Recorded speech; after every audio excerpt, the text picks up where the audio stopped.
दिव्य शक्तियां। मधु और विनोद को बेटी पैदा होती है, लेकिन बेटी पैदा होने के कारण विनोद का मन दुखी हो जाता है। इसलिए वो मधु को बिना बताए बच्ची को पानी में बहा देता है। बहते हुए बच्ची एक गांव के किनारे पहुंच जाती है, जहां के लोग एक ऐसे राक्षस से डरते हैं जिसका आधा शरीर मनुष्य का है और आधा जानवर का। वहां रैमिता नाम की एक औरत उस बच्ची को देख लेती है और पानी से उठा लेती है। ये इतनी सुंदर गुड़िया है, कितना बेरहम होगा वो आदमी जिसने इसे पानी में छोड़ दिया। लगता है भगवान ने इसे मेरे लिए ही भेजा है। रैमिता बच्ची को अपने घर ले आती है और अपने पति नवीन को सब कुछ बता देती है। नवीन कहता है, आज से हम बेटी के भी माँ बाप हो गए हैं। अब इस घर में भी चहल पहल हो जाएगी। अब मेरी गुड़िया का नाम किंजल होगा। रैमिता और नवीन किंजल को अपनी बेटी बनाकर अपने साथ रख लेते हैं। जब रैमिता किंजल के कपड़े बदलती है तो उसकी पीठ पर एक त्रिशूल का निशान देखती है और तुरंत गांव की एक बूढ़ी औरत को बुलाती है और उसे निशान दिखाती है। ये कोई मामूली लड़की नहीं लग रही, इसके अंदर कोई ना कोई दिव्य शक्ति जरूर होगी जो तुम्हें इसके बड़े होने पर पता चलेगी। लगता है ये इस गांव को बचाने के लिए आई है।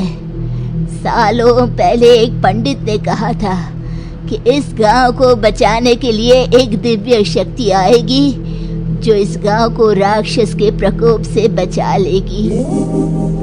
ये क्या कह रही हैं आप? मेरी बेटी को इन सब में मत घसीटिए। तुम चिंता क्यों कर रही हो? इसे थोड़ा बड़ा होने दो, फिर तुम सब कुछ खुद ब खुद समझ जाओगी। मुझे समझ में आ गया है, भगवान ने हम दुखियारों के लिए मसीहा भेज दिया है। जो भी है, लेकिन आप ये बात किसी से नहीं कहेंगी। आपको सोहम की कसम है, नहीं तो ये गांव वाले मेरी बच्ची का जीना हराम कर देंगे। बूढ़ी औरत किसी से कुछ नहीं कहती, लेकिन उसकी खुशी साफ दिखाई देती है। हे ईश्वर, तुम्हें आखिर हम दुखियारों पर दया आ ही गई। दिन गुजरने लगते हैं, किंजल बड़ी होने लगती है।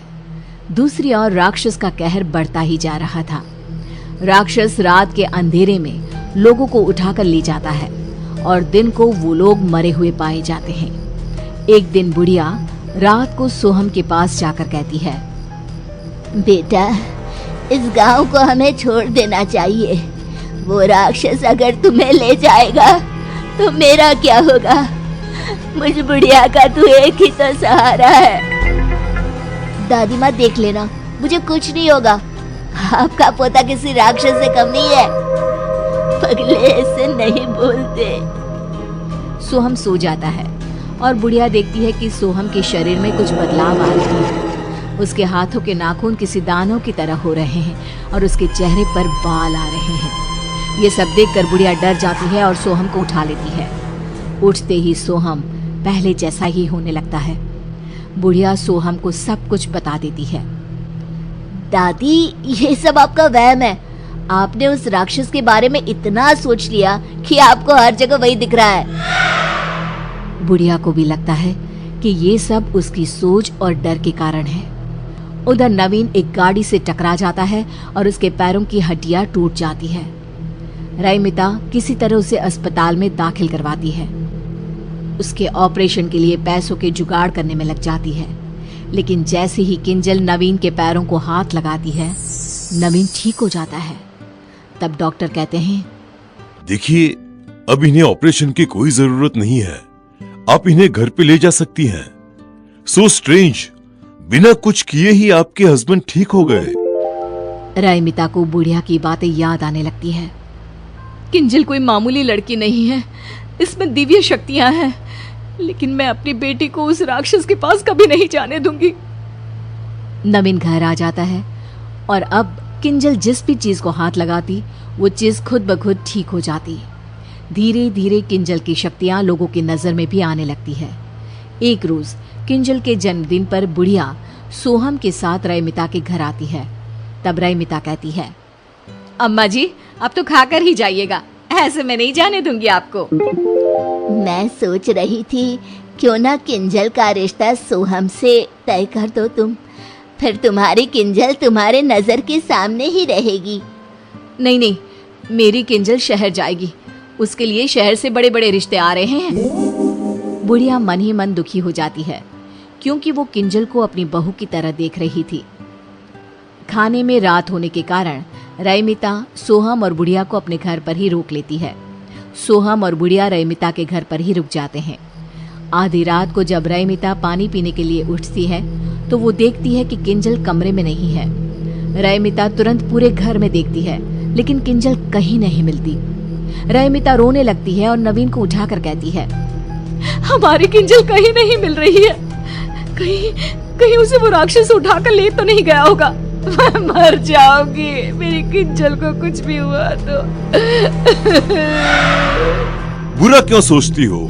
इतने में बुढ़िया आकर कहती है, मेरा सोहम भी नहीं मिल रहा।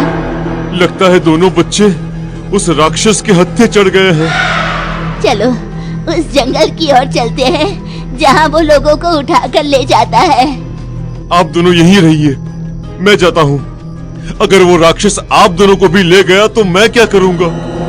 मैं जी कर भी क्या करूँगी, मेरे लिए सब कुछ मेरा पोता ही तो है, मुझे भी ले चलो।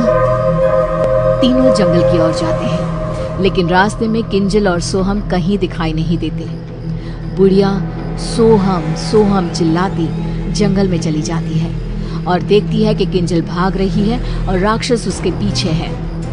किंजल, मेरी बच्ची, तुझ में दिव्य शक्तियाँ है, तू इस राक्षस को मार सकती है और मेरे सोहम को बचा सकती है बेटा। मुझे कुछ समझ में नहीं आ रहा दादी माँ।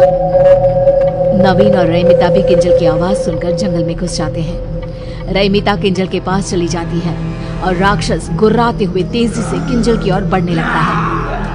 मेरी बेटी को छोड़ दे, चाहे मेरी जान ले ले। राक्षस रईमिता को मारने आता है और किंजल अपनी माँ को बचाने के लिए चाकू राक्षस को मार देती है। राक्षस गुर्राने लगता है और जमीन पर गिर जाता है। अब मेरा सोहम भी मिल जाए बस। मैं कहती थी ना रईमिता, किंजल में दिव्य शक्ति है जो इस राक्षस को मार सकती है। राक्षस का शैतानी रूप गायब हो जाता है और वो अपने असली रूप में, जो कि सोहम का है, उसमें आ जाता है। सोहम, इन सब के पीछे तुम थे? नहीं नहीं, ये सोहम नहीं है। सोहम को राक्षस ने अपने वश में कर लिया था। हर 21 साल में वो अपना शरीर बदलता है। इस बार वो सोहम को चुनने वाला था। किंजल, तुम ना होती तो मैं बुढ़िया अपना आखिरी सहारा भी खो देती। गांव राक्षस के कहर से मुक्त हो जाता है और किंजल की शादी सोहम से हो जाती है।